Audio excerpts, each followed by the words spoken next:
Your honour, എൻ്റെ client Govind സംഭവം നടന്ന ദിവസം മുംബൈയിൽ ഉണ്ടായിരുന്നു എന്നതാണ് അദ്ദേഹത്തിനെതിരെയുള്ള ഏക തെളിവ്. അദ്ദേഹം അവിടെ ഒരു ജോബ് ഇന്റർവ്യൂ അറ്റൻഡ് ചെയ്യാൻ പോയതാണ്. അതുമായി ബന്ധപ്പെട്ട ഡോക്യുമെന്റ്സ് അങ്ങയുടെ മുമ്പിൽ സബ്മിറ്റ് ചെയ്തിട്ടുണ്ട്. വാദിക്ക് എന്തെങ്കിലും പറയാനുണ്ടോ? മോള് പറയ്.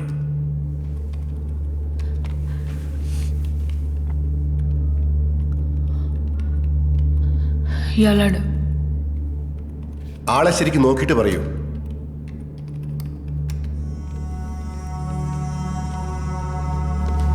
നോക്കിയിട്ട് പറയൂ. ജഡ്ജിയെ നോക്കി മറുപടി പറയണം.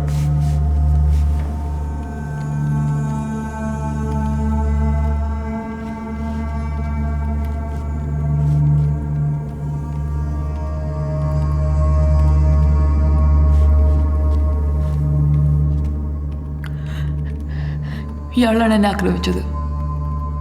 എൻ്റെ മുഖത്ത് ആസിഡ് ഒഴിച്ചത് ഗോവിന്ദ് ബാലകൃഷ്ണൻ.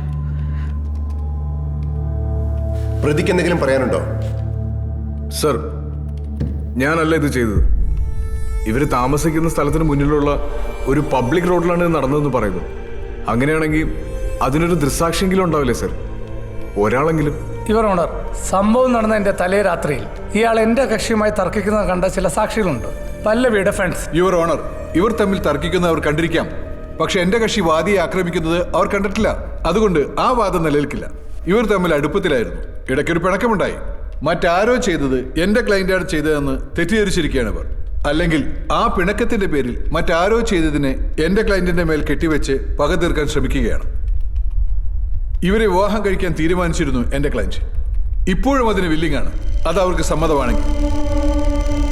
എൻ്റെ ക്ലയന്റാണത് ചെയ്തതെങ്കിൽ ഇവരെ സംരക്ഷിക്കാമെന്നൊരു ഡിസിഷൻ അദ്ദേഹത്തിന്റെ ഭാഗത്തുണ്ടാവില്ലല്ലോ.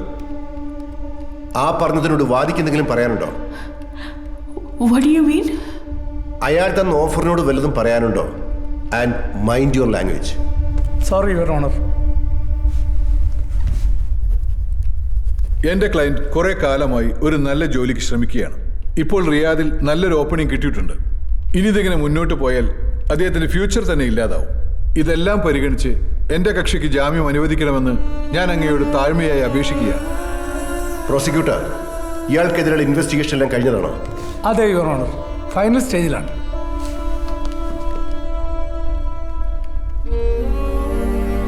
പ്രതി ഗോവിന്ദിന് ഇങ്ങനെ ചെയ്യാനുണ്ടായ മോട്ടീവ് വ്യക്തമായി എസ്റ്റാബ്ലിഷ് ചെയ്യാൻ പ്രോസിക്യൂഷന് പ്രഥമദൃഷ്ട്യാ കഴിഞ്ഞിട്ടില്ല. പോലീസ് നടപടികളെല്ലാം പൂർത്തിയായി കഴിഞ്ഞു.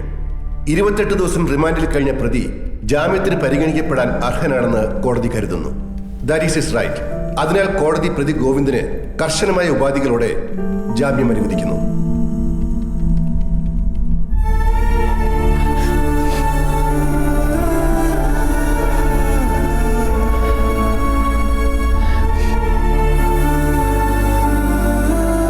സാധാരണഗതിയിൽ ഇത്തരമൊരു കേസിൽ ഇത്ര പെട്ടെന്ന് ജാമ്യം കിട്ടാറില്ല.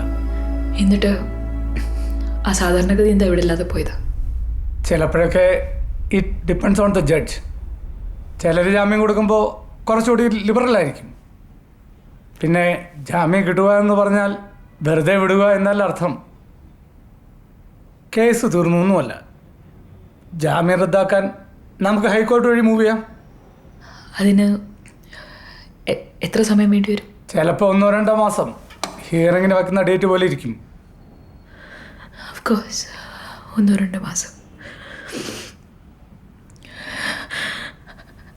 അതുവരെ അവൻ പുറത്ത് free. Pallavi, this is the reality. കോടതി ചിലപ്പോൾ ശിക്ഷിക്കും, ചിലപ്പോൾ അവധിക്ക് വെക്കും, ചിലപ്പോൾ വെറുതെ വിടും. ഇതിലേതാ സർ റിയാലിറ്റി? ഇതാണ് എൻ്റെ റിയാലിറ്റി. ജീവിതകാലം മുഴുവൻ ഈ മുഖം ഒളിപ്പിക്കണം. വീടിനും വീട്ടുകാർക്കും ഞാനൊരു ഭാരമല്ലെന്ന് ഓരോ മിനിറ്റും സ്വയം പറഞ്ഞ് ബോധ്യപ്പെടുത്തണം. മോളെ, 14-ാം വയസ്സ് മുതൽ ഞാൻ കണ്ട സ്വപ്നം വേണ്ടെന്ന് വെക്കണം. ഈ കേസ് നമുക്ക് തുടരാം. ഹിയറിംഗ് പിന്നെ ഒരു മാസം 2 മാസം അല്ലേ?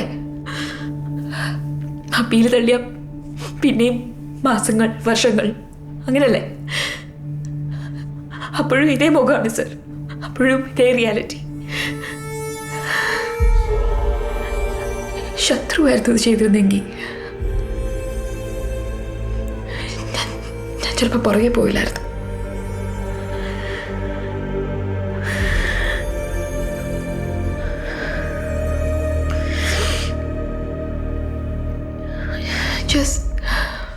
Just got your prize, sir. എനിക്കിത് ജയിക്കണം. എടാ, I need your help. 23rd എൻ്റെ first flying with passengers and I don't think I can do it. എന്നുവെച്ചാ ഓർക്കുമ്പോൾ കൈ വിറക്കിയാടോ. എല്ലാം എനിക്ക് അറിയാം, പക്ഷെ ചില നേരത്ത് ഭയങ്കര ബ്ലാങ്കാ. പല്ലവി പ്ലീസ് ഇങ്ങോട്ട് വരൂ. എങ്ങോട്ട്? എൻ്റെ അടുത്തോട്ട്, ഡൽഹിയിലോട്ട്. ഞാൻ അവിടെ വന്നിട്ട് ഒന്നും വേണ്ട, എൻ്റെ കൂടെ ഒന്ന് നിന്നാ മതി. വേണമെങ്കിൽ എൻ്റെ ആദ്യത്തെ ഫ്ലൈറ്റിൽ കയറുകയും ചെയ്യാം. അല്ലേ വേണ്ട, അത് റിസ്ക്കാ.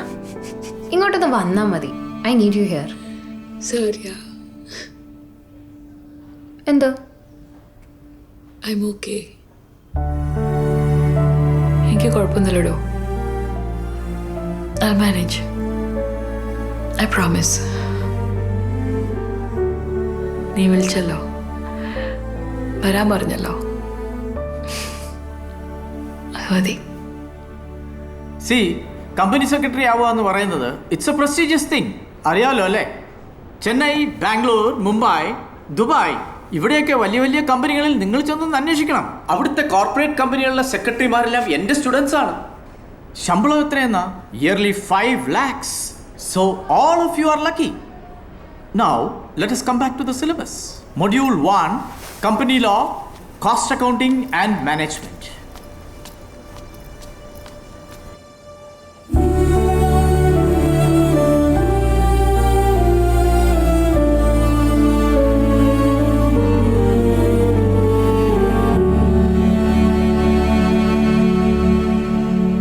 ഞാൻ വന്നത് സാറിന് മനസ്സിലായി കാണുമല്ലോ.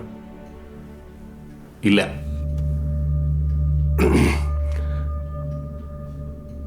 ഞാൻ ഗവൺമെൻറ് സർവീസിലായിരുന്നു. പലയിടത്തായിട്ടായിരുന്നു ജോലി. ഭാര്യ അവനും ഇവിടെ. അതുകൊണ്ട് ആവശ്യത്തിന് ശ്രദ്ധ ചെലുത്താത്തതിൻ്റെ ഒരു പ്രശ്നം അവനുണ്ട്. പഠിക്കാനും മോശമായി. കേസ് വന്ന പിന്നെ ഷോറൂമിൽ നിന്നും പിരിച്ചുവിട്ടു. റിയാദിൽ നിന്ന് വന്ന ഓപ്പർച്യൂണിറ്റിയും ഏതാണ്ട് പോയ മട്ട. എനിക്ക് ഓഫീസിലെ കുറച്ച് ജോലി തീർക്കാനുണ്ട്.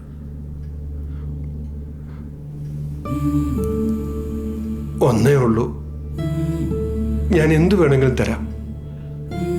മോളോട് പറഞ്ഞ് കേസ് പിൻവലിക്കണം.